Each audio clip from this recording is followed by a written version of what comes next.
So having had the entire weekend to view and listen to all the evidence in this Calabar physics teacher versus athletes controversy, I want to talk directly to Calabar team captain Christopher Taylor this evening. Brother, this judgment will reach you. It serve you right. Why you going back to Calabar? But you want to win champs again? I've been telling you for years, brother man, your potential and your talent are bigger than Calabar and champs. But you can't let go of this champs mentality. So you're going back to Calabar, gone in an argument with teacher over sponge and mattress. For you who ran a 45-second quarter mile as a 15-year-old at 19, going 20, you're not supposed to in a high school physics lab a fight over mattress.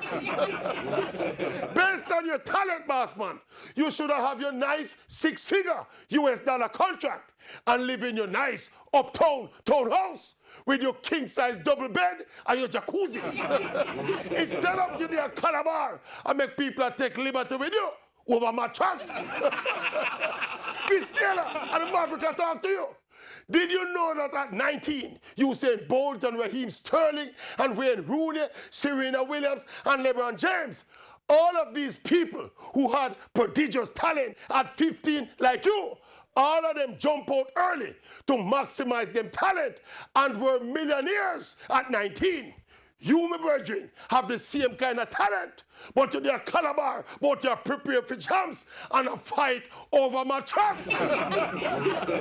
Chris Taylor, and the Maverick attack you. Listen, it served you right.